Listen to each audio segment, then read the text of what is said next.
Welcome back to our GMA Now special On Call Plus Autism. We've been talking, of course, about autism and our three parents about their kids. And I'm going to ask them each very briefly to give us a sense, at least, of what has been the predominant or some of the most helpful therapies they've used with their child. So, Joe, we'll go to you first. Well, I'd have to say with my line of work, I've been lucky enough to be able to travel all over the world. And what we almost always did was travel as a family. We felt that was very important. So by doing so, we would try different things, sometimes in different states. We would have me in schools in Maine, in Baltimore, in Washington, in New York, in Chicago, trying different things. We did a similar thing to what Dee Dee had mentioned, an auditory thing with music. We tried another thing with sound sensitivity.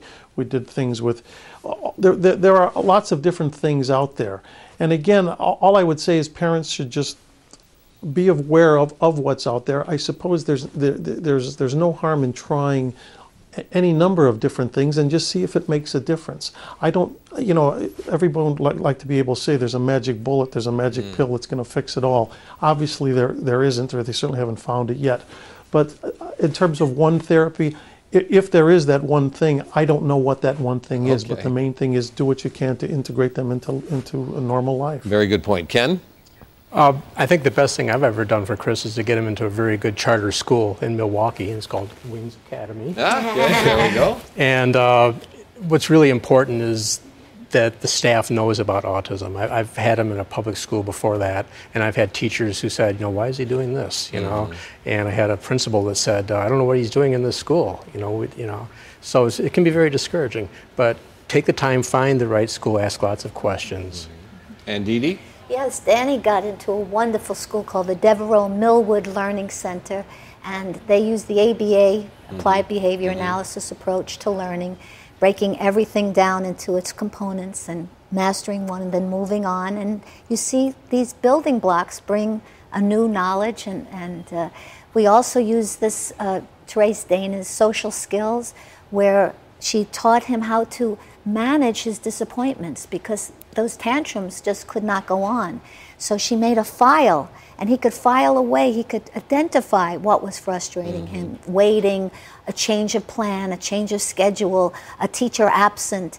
That was enormously helpful. Yeah, it really is. And also Nordhoff Robbins in New York, music therapy. It's fantastic a place, and it's all funded by the pop industry. Very interesting. So I'm going to go back to Lou and Ari for a minute and ask you to comment very specifically on the ABA program, because that is still a very popular, widely used program. And how do you, in your practices, use that program? How prominent is it in the treatment program for your patients? Ari first and then Lou. Well, I think that patients do have improvement with early intensive therapy, and that intensive therapy means about 40 hours a week working with therapists. So I have had kids have very good progress. You have to get them in, as soon as you get the diagnosis, if you can, because that's really where the best benefit is. But anytime your child is diagnosed, they will have benefit if they get into intensive therapy. And Lou, I'm going to ask you very pointedly, is the ABA program the best one? Is it the only one? Or does any behavioral program work?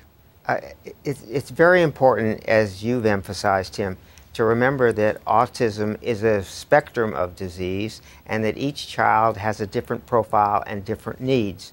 What we do know is that so-called ABA is the only therapy for autism that has been documented as scientifically sound by appropriately controlled trials. That doesn't mean that some other therapies may not be efficacious. There are some children who need a different set of medications and are appropriate for some kids and not for others. Some children have terrible self-injurious behavior and tantrums that are difficult to control. Others don't. Some children function at a high intellectual level, and you can build on that. And some children are intellectually or cognitively very impaired. So the kinds of programs for one set of children or one child are not necessarily appropriate to another. What we do know is that it takes a team to support a family and a child with any of these diseases in the autism spectrum disorder. We're going to take another break here, but when we come back, we'll start right off with the question of medications. Obviously, an important question, and we'll talk to our panel about that right after this.